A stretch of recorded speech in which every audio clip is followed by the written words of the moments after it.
اگر ماں باپ ظلم کریں، بیوی کو گالی دینا، بیٹے کو شریعت کا طعنہ، کہنا جو بیوی کرے گی ہماری مرضی سے کرے گی، بیٹا 9 سال سے جاب کر رہا ہے، ارے بھائی ماں باپ کا بہت حق ہے یار، ان کے ساتھ اچھے رہا کرو، بس ان کی پاؤں دباؤ، خدمت لو. رہا مسئلہ بیوی پہ زیادتی کر رہے ہیں تو بیوی کو الگ رکھ لو بھائی. ایسی صورت میں سمجھ رہے ہو، گھر میں اگر معاملہ خراب ہو رہا ہے، پھڈے کوشش تو کرو. جوائنٹ فیملی کے جو برکتیں ہیں وہ اکیلے رہ کے حاصل نہیں ہوتی، لیکن اگر پھڈے بازی ہو رہی ہے تو پھر الگ کر لو. سمجھ رہے ہو، لوگ کہتے ہیں ابا تانے دیں گے، کوئی کچھ مسئلہ نہیں ہے، دینے تو تانے، وہ بعد میں بھی تانے ہی دیں گے. جب پھڈے ہوں گے نا اور جب طلاقیں ہوں گی وہ پھر بھی تانے ہی ہوں گے. تو یہ نیچرل لائف ہے شادی کے بعد علیحدہ ہونا.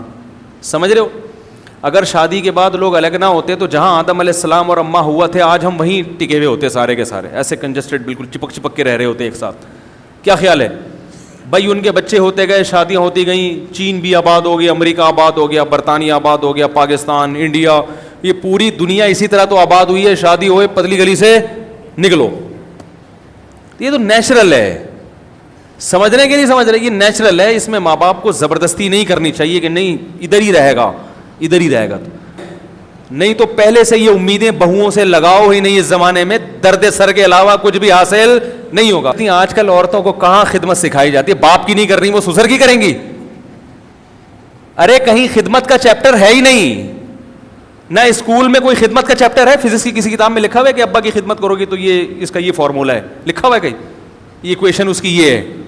امی کی خدمت کی ایکویشن، اس میں تو اتنے کلومیٹر فی گھنٹہ کی رفتار سے آپ بھاگو گے ہیں اتنی دیر تک تو فلاں جگہ پہنچ جاؤ گے. میں جب فزکس پڑھتا تھا نا تو ہم نے ایک ایکویشن پڑھی تھی کہ اتنے کلومیٹر فی گھنٹہ کی رفتار سے آپ چلیں گے اور ایکسلریشن اتنی ہوگی تو اتنی دیر میں وہاں پہنچ جائیں گے. تو ہم لوگ شارع فیصل جاتے تھے اپنی پھپھو سے ملنے، تو میں وہ کلومیٹر ناپتا تھا اس کے بس کے نا کہ اتنے کلومیٹر جا رہی ہے اور جانا وہاں ہے تو کتنی دیر میں، تو کیلکولیشن میں لگا رہتا تھا. تو فزکس میں تو یہ سکھایا جاتا ہے، میتھ میں 2 اور 2 4 سکھایا جاتا ہے، کیمسٹری میں بھی کچھ اور سکھایا جاتا ہے، پانی کا فارمولا اور نمک کا فارمولا، ٹھیک ہے نا. اس میں کوئی چیپٹر خدمت کو بہوؤں سے خدمت لینے کا تصور اس زمانے میں ساس بھی نکال دے اور سسر بھی. یہ بہویں بڑی جدید زمانے کی بہویں ہیں، آپ اپنے زمانے پر ان کو قیاس مت کرو. بڑی نالائق ہوتی ہیں بہویں جو ساس سسر کی خدمت نہیں کرتی. میں ان کو اپریشیٹ نہیں کر رہا، لیکن یہ گراؤنڈ ریئلٹی ہے، وہ نہیں کریں گی. بیوی شوہر کی نہیں کر رہی آج کل، اپنے باپ کی نہیں کر رہی، وہ سسر کی کہاں سے کرے گی خدمت یار؟ کچھ تو کامن سینس استعمال کرنی چاہیے نا. زمانے کو بھی تو دیکھو. اب اس کا ایک حل تو یہ کہ بیویوں کو طلاقیں دینا شروع کر دو جو ابا کی خدمت نہیں. ایسے تو پھر آپ ساری زندگی کمارے ہی رہو گے. دوسرا کمپرومائز کرو بھائی، صحیح ہے نا. اتنی مل گئی کہ وہ آپ کی اجازت کے بغیر گھر سے باہر نہیں نکلتی، آپ کی اجازت کے بغیر کسی سے فون پہ بات نہیں کرتی. بہت نیک ہے خدا کی قسم. کیا ہے؟ بس اتنا کافی ہے.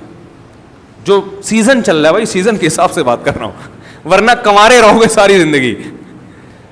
تو 2-3 چیزیں ان پہ کمپرومائز نہیں کرو. آپ کی اجازت کے بغیر کسی مرد سے بات نہ کرے، یہ ڈینجرس ہے. یہ قابل یہ بیان کیا نا، باؤنڈری ہونی چاہیے. یہ ڈینجرس ہے. اتنا بھی براڈ مائنڈیڈ بننے کی ضرورت نہیں ہے، ٹھیک ہے نا.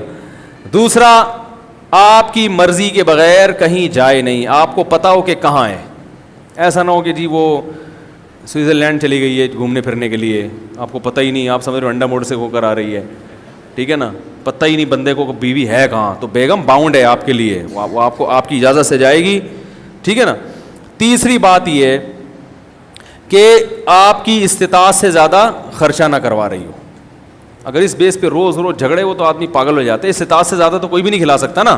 یہ 2-3 موٹی چیزیں ہیں. اور دیندار آدمی کے لیے پردہ بھی کرتی ہو، کیونکہ دیندار آدمی یہ بے پردی والی بغیرت برداشت نہیں کر سکتا. اس میں تھوڑا فرق ہے دیندار اور بے دین کا.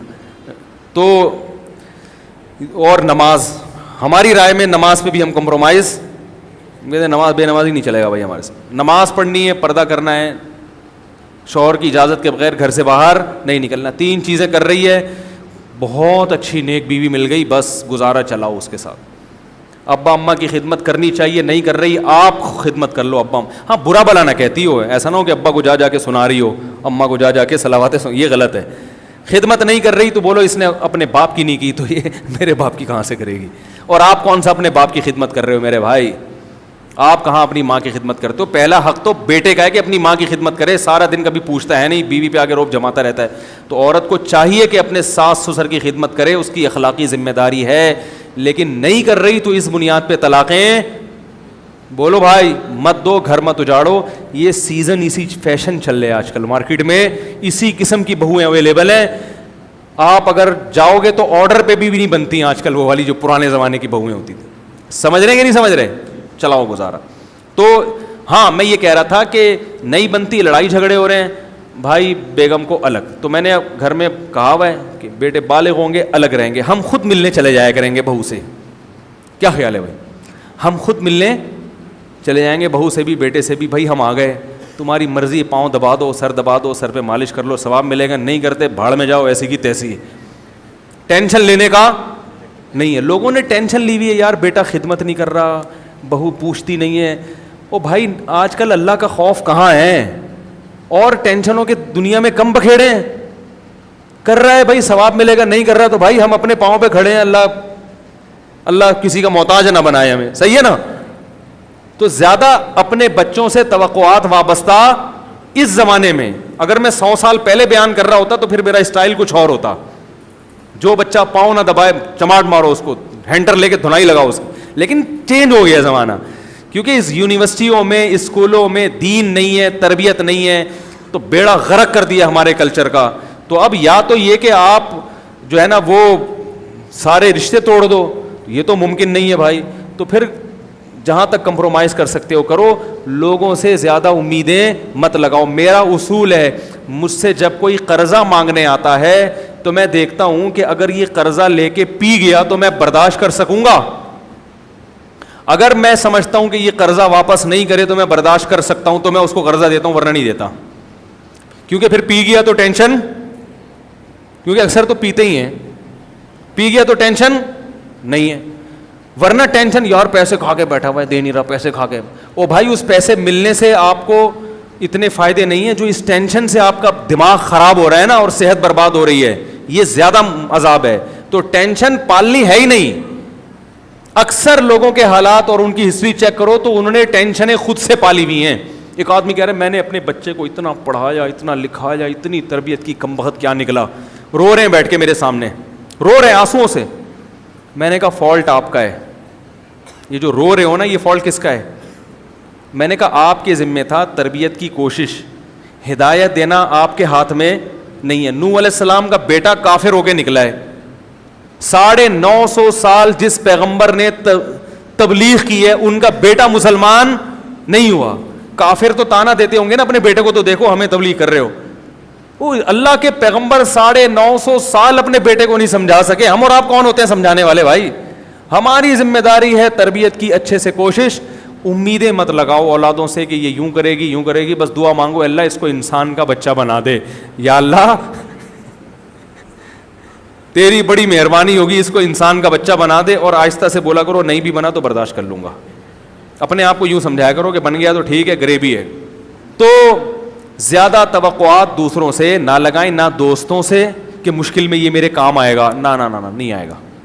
ہمارے ایک دوست نے بتایا کہ میرا بڑا جگری دوست میرا کہیں پھڈا ہو گیا, میں جب پٹنا شروع ہوا تو میں نے پیچھے مڑ کے دیکھا تو وہ بچپن کا دوست مارکیٹ سے شارٹ. یہ دوست آپ کے کام جب تک آئے گا جب تک آپ کوٹ رہے ہیں اگلے والے کو. جہاں آپ پٹنا شروع ہوئے تو تھوڑا سا بےغیرت ہوگا تو بھاگے گا, بہت بڑا بےغیرت ہوگا تو کوٹنے میں ان کے ساتھ شریک ہو جائے گا.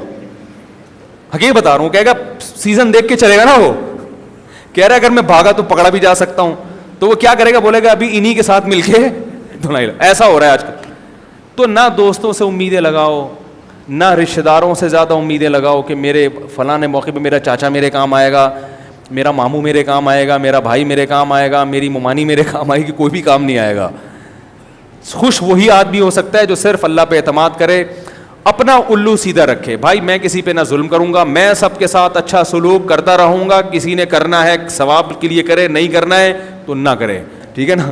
تو اس لیے سکون کا نسخہ کیا ہے, کسی سے کوئی لالچ اور طمع مت رکھو. کبھی بھی نہ سوچو کہ یہ میرے مشکل میں کام آئے گا. اپنا حق ادا کرتے رہو. دوسروں کی مشکلات میں انسان کام بھی آئے, اللہ کے لیے, ریٹرن کے لیے نہیں. آپ رشتہ داروں سے اچھا سلوک اس لیے نہ کریں کہ جب آپ کو مصیبت آئے گی تو وہ بھی کریں گے, یہ مسئلہ خراب ہو جائے گا, اس سے رشتہ داری ٹوٹے گی جڑے گی نہیں. آپ اچھا سلوک کریں, بھائی میں آخرت چاہتا ہوں, بس آپ نے کرنا ہے کرو, نہیں کرنا بھاڑ میں جاؤ, ہم اپنا فرض ادا کرتے رہیں گے نماز روزے کی طرح. ہم نماز کیوں پڑھتے ہیں؟ اللہ کو خوش کرنے کے لیے نا, چاہے کوئی خوش ہو یا نہ ہو. تو اسی طرح بھائی ہم بہن بھائیوں سے اور رشتہ داروں سے اچھا سلوک کریں گے اللہ کو خوش کرنے کے لیے. اس کا ریٹرن آپ دے دو اچھی بات ہے, نہیں دو کوئی پرابلم نہیں ہے, کیونکہ ہم امیدیں لگا کے ہی نہیں بیٹھتے. نہیں آ رہی سمجھ میں تو جیسے چل رہے ہیں بھائی ویسے ہی چلتے رہیں.